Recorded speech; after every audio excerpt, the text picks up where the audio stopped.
Hi guys! So today, we're going to discuss a new lesson. But before we proceed to the new lesson, if you missed out the previous lessons, I will put the link in the description box and feel free to watch it. Alright? So let's move on to the next topic now, which is the language of sets. Let's define what a set first. Well, a set is a collection of well-defined objects. When we say well-defined objects, what does that mean?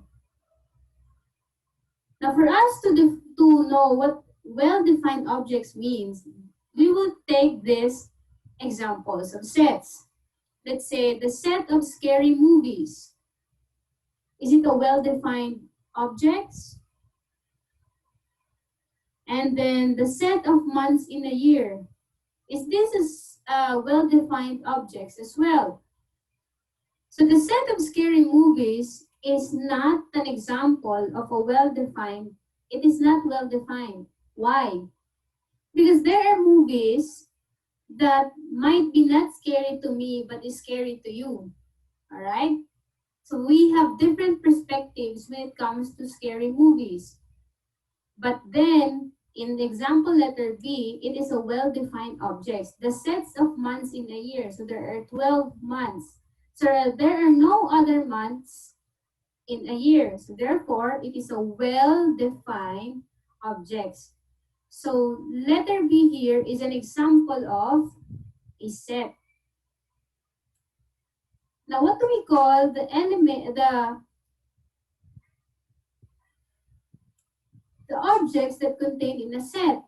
These are called elements. Let's say, for example, set S, we have the elements A, B, C. In set B, set A, we have the elements 1, 2, 3, 4, and 5. So B here is an example of an element of set S. 2 and 4 is also an element of set A. Same with 1, 3, and 5. These are called elements because these objects contained in the given set. Now, we have two ways to describe a set. We have the roster method. It defines a particular set by listing its elements separated by commas within curly brackets.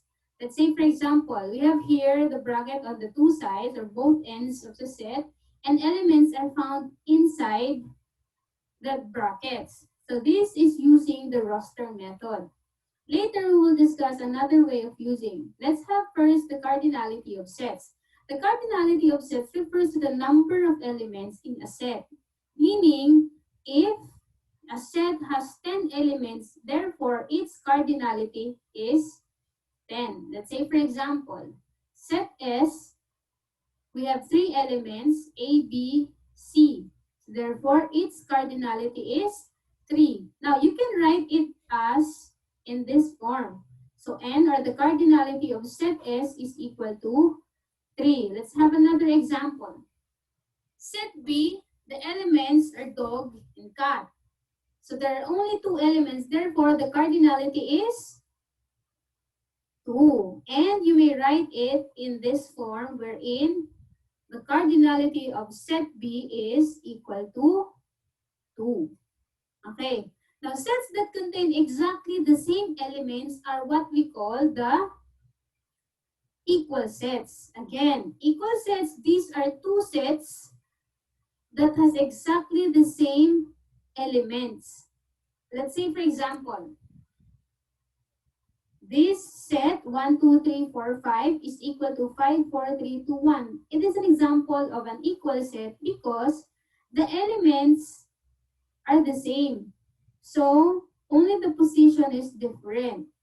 Or the way it is being listed, that's different. But then, it has exactly the same elements. Therefore, it is an example of a set. Another one. So, Mo and Larry is equal to Mo, and obviously, it is an example of an equal sets as well. However, these example of sets are not equal. Obviously, the first set has elements has elements 1, 2, 3, 4, 5. On the other side, the elements are A, B, C, D, and E. Therefore, it is not equal, or they are not equal. They are not examples of an equal set. Now let's have the subset. The subset, suppose A and B are sets, and every element of A is also an element of B. Therefore, A is a subset of B. If every element, take note of that, if every element of set A is also an element of set B. Therefore, if the elements of set B can be found in set A. Let's say, for example, so this is your first set, or set T. Let us now list all the subsets of T. Okay? So the first one, we have this. Mo is our first subset. Larry, you can write Larry as well. Curly, Mo and Curly, Mo and Larry, Larry and Curly, Mo, Larry and Curly, and then this one. Now, the last subset is what we call, or it is known as the empty set. It can be written this way, or you can write empty set this way. That is how you write an empty set. It can be this one or this one. Okay? Now, remember that a subset, there are two general facts. Okay? Let us observe this one. This was the given set, and we wrote this as the subset. So, meaning, every subset is a subset of itself. So, whatever the elements of the set, that is also a subset. Because every subset is a subset of itself. Another one, the last subset that we have there a while ago is the empty set. So, the empty set is also a subset of every set. Whatever set you are given, or whatever set that is given there, an empty set is also a subset of it. Alright? Okay, let's proceed to the proper subset. A proper subset is a subset that is not equal to the set it is subset of. Remember that it should not be equal to the set that it is subset of.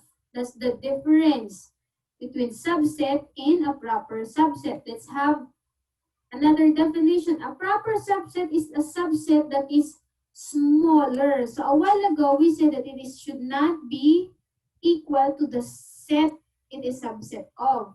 Now, it should be smaller than the set it is subset of. Let's have this example. Let's have the same example. We are now going to list all the subsets just like what we did a while ago, and we are going to have this. All right? Okay. Which of these are also proper subsets of the set given Mo, Larry, and Curly? Remember that it should not be equal. So, the number of elements we have here in our given set is 3. So, the cardinality is 3. This one, the cardinality of this subset is 1. So, this is also a proper subset. The same with Larry. This is also a proper subset. Curly is also a proper subset. Mo and Larry, we have 2 as its cardinality. So this is also a proper subset. Mo and Curly is also a proper subset. Larry and Curly is also a proper subset. Mo, Larry, and Curly, what do you think? Remember, it should not be equal. So the elements here, the number of elements is 3, meaning it is equal to the number of elements to the given set. Therefore, it is not a proper subset. The empty set here, empty set, there is no elements, so therefore, it is also a proper subset. Therefore, they are all proper subsets except for number 7. Why? Again, because the number of elements in number 7 is 3 and is equal to the number of elements to the given subset or to the set it is subset of. Did you get me? Alright. Now let us proceed to the complements and universal sets. When we say complements or a universal sets, it is larger set contains at least all the elements of all the other sets in the discussion. Let's have this one. Let U as the universal set, Mo, Larry, Curly, Shemp, and Joe as the elements of the universal set. Another set is Mo, Larry, and Curly as the elements of set T. Now, let us now going to list all the elements that are not in set T. So that are not, again, this is our subset of the universal set. We are now going to list the elements that are not in set T. So therefore, we have Shem and Joe. This is what we call now as the complement of set T or denoted as the T complement. Alright? So meaning, the complement of a set is the elements that are not found in the subset or in the given subset it is being asked. Because here, the given subset is set T, subset of the universal set, and then its elements are Mo, Larry, and Curly. Therefore, its subset is Shem and Joe. This is now the complement of set T. These are the elements that are found in the universal set but are not found in set T. Alright? Okay, now let's have another way of describing a set. Let's have the set builder notation. It's the way of defining a set by describing its elements rather than listing them. So what we did a while ago, we list them, we put bracket, we put the elements inside. That is the roster method. Now we have the set builder notation. So let's have let set U as A, B, C, D, E, F as the elements of set U. T, X is an element of X such that X is a constant. So T is the set of all X such that X is a constant. This is how you read the set builder notation. T is the set of all X such that X is a consonant. Alright? Another one we have here. So by the way, if you are going to write, this is the set builder notation. And if you're going to write it in roster method, that would be B, C, D, F. Alright, so these are the consonants in the given universal set. Alright? Another one, V is the set of all X such that X is a vowel. So given the universal set, what are the vowels given? So we have A and E only. Alright? So V is the set of all X such that X is a vowel. And the vowels given are A and E. Okay, let's have these exercises. Let U as the universal set 1, 2, 3, 4, 5, 6, 7, 8, 9, 10 as its elements. A has 3, 5 as its elements. E 2, 3, 4, 6, 8, 10. F. So we have here. And then let us answer if it's true or false. Let's have number 1. E complement is equal to set F. Or the set of E complement is equal to set F. Let's take a look at E here. So the set E here are even numbers. So even numbers, and we are going to get the complement of E, so we are going to get the odd numbers. So that would be 1, 3, 5, 7, and 9. These are the odd numbers.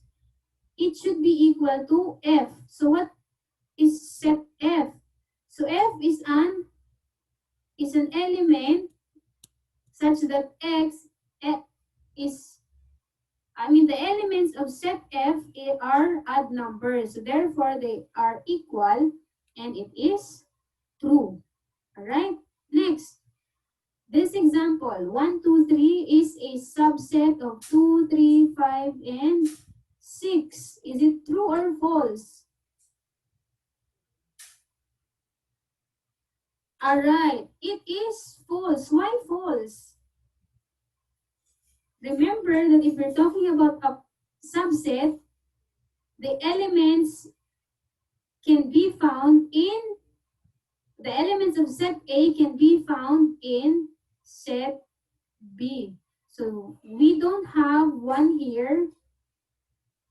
So therefore it is false. Okay? Next, 4, 7 is a subset of 4, 7. Is it true or false? Alright. So this one, it is true. Why? Okay, so remember the general fact. Okay?